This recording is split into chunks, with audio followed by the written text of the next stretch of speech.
Hello, everyone. Good evening. It's your girl Sam here, life insurance agent, financial coach, and I would like to wish everyone. I know Christmas is over, but we still are in the holiday season.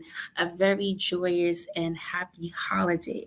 So today's webinar, I'm not going to keep you too long. It's going to be for those people who found that they overspend this holiday season because I've been there before, so I know how it is. So today is kind of a get back on track, trying to get you back on your finances so that when you start 2023, you started off strong with a plan and everything is ready to go. So like I said, I'm not going to keep you guys long.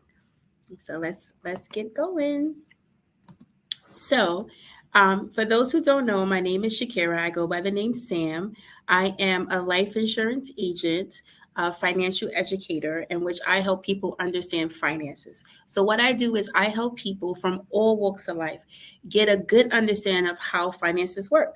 And I do that through proper budgeting, savings and debt repayment strategies. I teach you about credit, how not just to build your credit report so that you can have a great score, but also how to maintain that. Because I think what often happens is that people get a good credit score and then they let it go again because they don't really understand credit. And of course, because I am a life insurance agent, I am going to teach you how to protect your greatest asset through life insurance.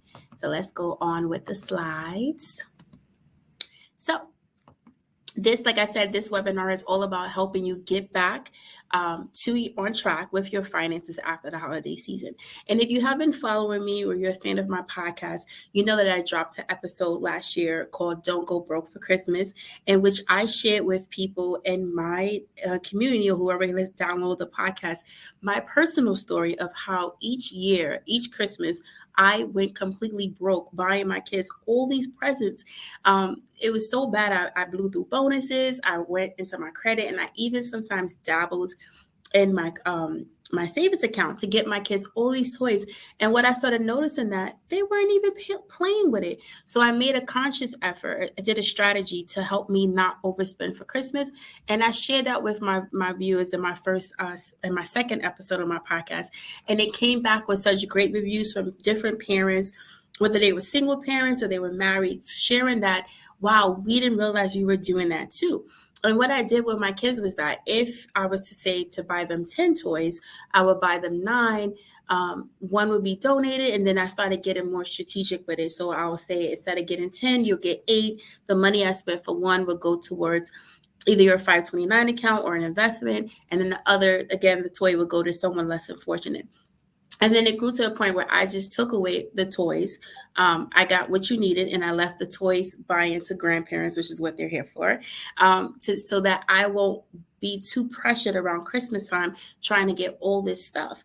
Because if you think about it, we do for our loved ones and our children all year round. So just going ham on one day, it's you don't have to do it. That's all I have to say.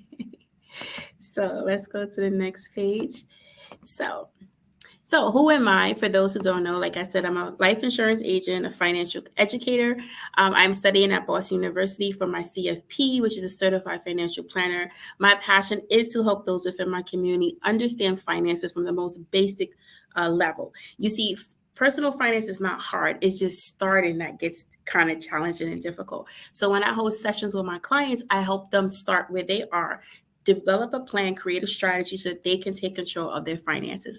I'm also an Amazon bestseller. I released my book this past spring, The 4-Step Guide to Building Your Financial Foundation, in which I teach people how to build their foundation, again, through budgeting, saving, debt repayment, credit, and life insurance.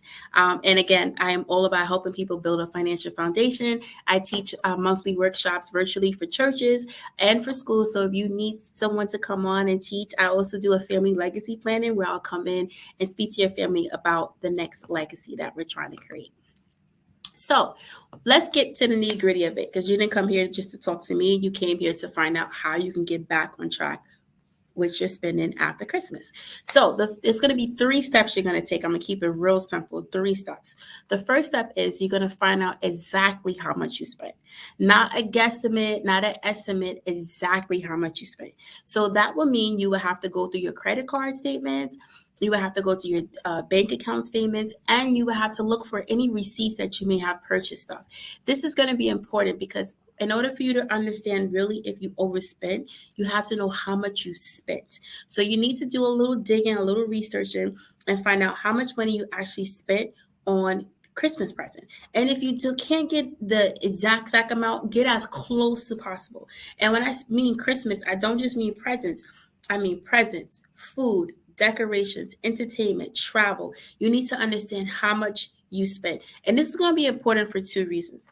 The first reason is it's going to let you know how much you spent this year. And then the second reason is you're going to use that number to ballpark for next year's spending.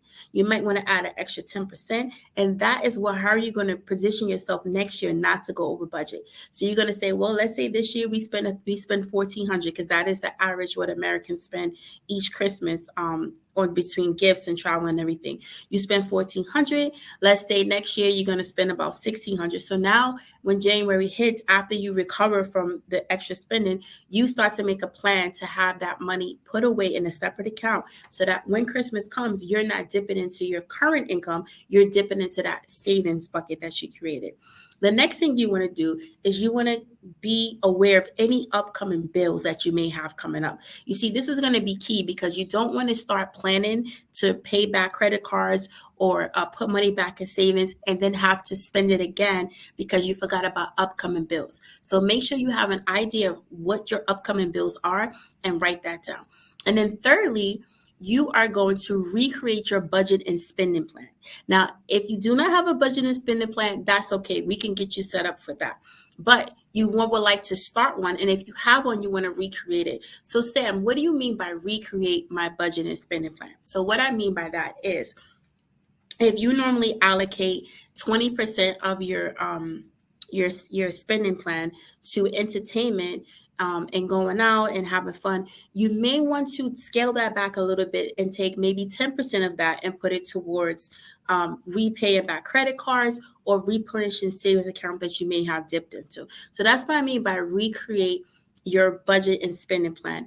Get in, move some figures around, and put whatever you moved around to the game plan for paying back or replenishing savings accounts as you need it. Okay, so we went over figuring out how much you spend. So remember, when you're figuring out how much you spend, you're writing down, you're going through your credit card, you're going through your bank statements, you're highlighting what you spent towards Christmas, and that will include your decorations, your entertainment, your presents, your eating out, anything that you spend Christmas related, you need to have that figured down and accounted for. So yeah, we went over this, cash receipts, bank accounts, all that stuff. And remember what gets measured. Let's go back. What gets measured gets managed. So it's very important that you have that information in place. Remember the payback. You do not want to forget your other bills because those are very, very key and important. And then working on your budget. So you want to, after you gather all these accurate figures, and accurate, I mean, you went through your statements, you took the time to go through it, and it really doesn't take that long. It's just more of the idea of doing it that bottles people down. But if you really sit through your credit card statements and you highlight and go through it of what you spent, you'll find a lot of things. I found subscriptions that I signed up for, those $4.99, $7.99 subscriptions that I wasn't even using, and you can take that time to clear those out. You'll maybe find some overcharges. So it's very important that you spend the time to go out through this. You also want to find out your budgeting style. A lot of people just think budgeting is writing stuff down and making sure that you don't overspend. But budgeting is more complex than that. And we're going to get into that in a little bit. Then you want to make sure that you're being honest with yourself. A lot of things that happens with people is that they don't really know how much they're bringing in. They guess how much they're bringing in, and that leads to you overspending quite often than you would like because you really don't have a clear idea of what is actually coming into your household and what is going out. And then when you do your budget, you want to make sure you're reviewing it every quarter. When you're first starting out, I would suggest you do it each month. But then as you get the hang of it and you find yourself that you don't really need to check each month, that you're paying attention to your expenses and your spending, you can move down to each quarter. So now let's go through what type of budgets there are, because that is important. So there are many different budgeted systems. There are four that I really, really like, and we're going to go through that. So the first one is one that I use quite often. It's the 50-30-20 budget. Now, a lot of people are saying that budget is outdated because of the fact that it doesn't include inflation, rising costs. Cost of living is way more than 50% of many people's household incomes. But you could tweak that as you go. The whole idea of this budget is to keep everything in increments. That way, you're not overspending, you're not giving too much to your wants and not enough to your needs, or vice versa. With this type of budgeted system, you can find out that if you are overspending on housing, the whole thing with finances is that you want to reduce your living expenses, because that's the biggest expense you have. So when you do this method, it tells you how much you're spending on your household, on your the necessities in life, and see where you can downsize or tweak it. Like for some people may have a huge apartment that is only them, that they're paying maybe $3,000 a month for. If they implement this type of budgeting system, they would notice that and say, you know what, I can go to something a little bit smaller for $1,500. Now I have an extra $1,500 in my pocket. So that's one budgeted system that you can use. So 50% technically goes to your household expenses. That's your rent, your car note, your food, electricity, those type of things that are like stable, that cannot be changed unless you downsize for something. 30% can go to your wants. I actually put 30% to my savings and investing, and then 20% it can go to your savings and investment, or it can go to your wants. So this type of budget system allows you to, again, allocate different categories in your life so that you can watch how you're spending and make sure that you're not overspending. The second kind of budget system is a zero-based budgeting. So what is this? This is your income minus all your expenses, so that by expenditures, so by the end of the month, you have zero left. And that's done on purpose. That's not done by accident. So what you're doing is you're making sure that each month, whatever you bring in gets spent on bills and whatever you need to spend it on. Now, why would you want to have this type of budget system? This type of budget system for some people works out perfectly, because now they know exactly what's being spent, how it's being spent, and where it's going. Now, with this budgeting system, I will advise you though to make sure that you are putting money towards things as far as investing and saving. We don't want to have everything coming out of us going straight to bills, entertainment. You want to still make sure that you are putting money towards your investment accounts, whether that be your 401k, your brokerage accounts that you may have. If you have an Acorns account, it's definitely a savings account. You want to make sure that money is going into there. So the envelope system, all right, that's an oldie but goodie. So a lot of people started out back in the day when they started budgeting. They used the envelope system. And how the envelope system works is that each day, each week, you put your paycheck, whether you get paid weekly or bi-weekly, you have an envelope with different categories. So one envelope would be for food. So you'll take $300 and you put it in there, and that's cash. That's for your food. Then you take, let's say your rent is $1,000. You take $1,000 and you put it in that envelope, and that's for the rent, and et cetera, et cetera, et cetera. And what this is that you only spend what's in that envelope. So if you get to the point where you already spent your $300, I guess I don't know what y'all gonna be doing for food, because you spend what exactly is in that envelope. So that is a different type of budgeting system. Now, it can be a little bit advanced where you can use buckets through a bank account. One of my favorite online savings accounts is Ally Savings, and they allow you to do buckets. So if you don't want to have that cash around, you can use the Ally's bucket system, and you can have the same concept where you're putting each paycheck, you're putting your money in the bucket that's allocated either for rent, groceries, electricity, entertainment, savings, investment, and whatever the case may be. What this one thing about Ally's though, when you put money in there and you need to take it out, it doesn't come out right away. It takes about 2 to 3 days for them to transfer the money over. So if you're going to use that system and you're going to upgrade yourself to something that's online instead of being an actual paper envelope and putting money in it, you may want to keep that in mind.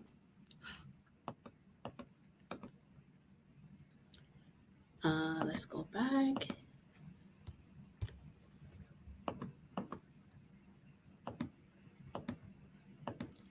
All right, so I think there is one more. Let me just go back. I think I lost my 1, 2, 3. Oh no, there isn't. That's it. There's only three. I put three down. Make it real simple. So yeah, so let's just go back over the three different budgeting things so we can just have it one way. You got the 50, 30, 20. Then you have the zero base. And then lastly, you have the envelope system. So those are the three different types of budgeting. So again, this webinar today was short and sweet. It was just for you to get a little sense of what it would take to get back on track if you overspend. There is no secret pill. There is no magic pill. There's no secret formula. Personal finance starts with you doing the work and taking the action. And I know it sounds kind of like, well, I thought it's going to be easy. It's not easy. Always remember, in order for things to get done, you have to do it. So when it comes to budgeting, and I know a lot of people cannot stand the word budgeting, but it's super important for you to understand how critical it is for you to have a working budget within your household. Having a budget does not put restrictions on you. It just gives you a guideline for where to go. You can't have any foundation without a strong core, and your budget is that core that's going to sustain you and keep you. Knowing what's coming in your household, knowing what's going out, it's a key. It's critical to this because that way you're not overextending yourself.